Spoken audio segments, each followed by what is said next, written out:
porovnat tady tyhle dvě útočné pušky, Brand 2 a Colt M4, tak nejzásadnější věc, co je tam jiné, je pístové provedení u Brana oproti plynovému provedení u M4 pušky.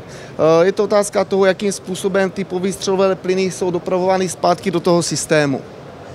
Nicméně pro toho uživatele je mnohem důležitější si uvědomit, jaké má preference.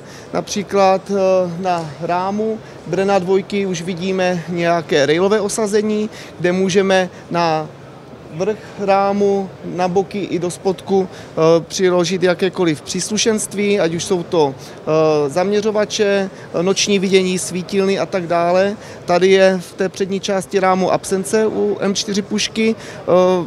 Nenávisím tam toho tolik, ale zase lépe se to drží. Je to mnohem jakoby příjemnější na ruku, záleží na preferencích. Někteří střelci nemají možnost si pověsit na tu pušku věci, protože je nemají ve výbavě, tak ti tohle řešit nebudou. Je spousta chlapů, kteří zase mají možnost si tady něco pověsit. Pokud s tím umí fungovat, tak umí toho využít. Je to opravdu otázka preferencí a toho vybavení té jednotky, co má. Vzpomenul jsem i tu sklopnou pažbu. Brand 2 má sklopnou pažbu, u M4 toho nebylo dosaženo v sériové výrobě. Je to zase na zvážení, lidi to používají hodně při přepravě, v těch stisněných prostorách, bojových vozidel, helikoptérách a tak dále, tak někdo to využije, ale na rovinu, když už pak bojujeme, tak nikdo nestřílí se sklopnou pažbou. Takže je to na zvážení, mám to kam dát, nemám, je to otázka.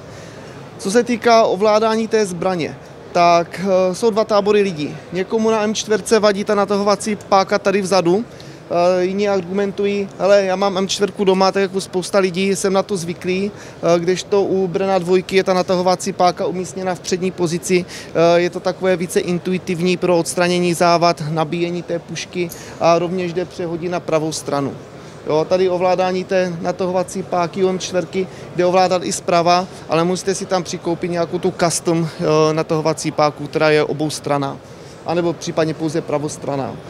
Zásobníky, velká výhoda, ty zásobníky jsou kompatibilní, je to běžný Magpulový zásobník tady u M4, anebo u Brana je to naše vlastní výroba, obojí fungují velmi dobře v obou těch puškách. Co se týká nějakého přizpůsobení ergonomie, tak u M4 je spousta různých výrobců drobných, kteří vyrábí pažbičky nebo celé pažby, můžeme si to jakoby měnit uživatelé, anebo u Brana 2 si to můžete vlastně vyměnit v setu, dodáváme výměnné hřbety, samozřejmě délkově jsou stavitelné obě ty pažby.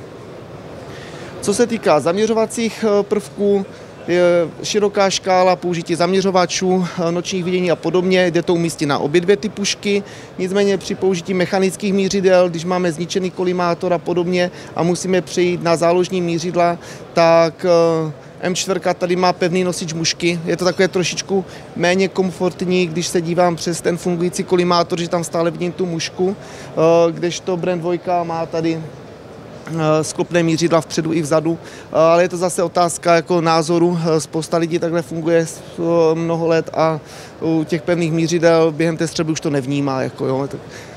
Která z těchto dvou pušek je těžší, jaká je tam hmotnost? Tak těžší je rozhodně Brand 2, což samozřejmě se jeví i jako částečně nevýhodné, ale má to dvě roviny.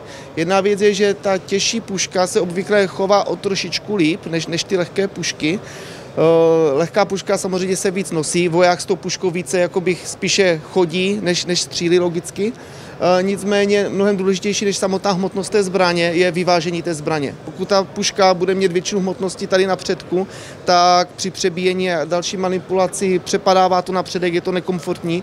Takže já sám za sebe vidím mnohem důležitější celkové rozložení hmotnosti u té zbraně a rovněž ty další doplňky, které pověsím na tu zbraň, tak radikálně mění to těžiště a hmotnost té zbraně.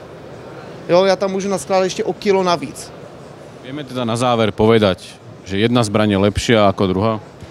Tak, to je velmi těžká otázka. Já musím říct, že mám rád obě dvě platformy.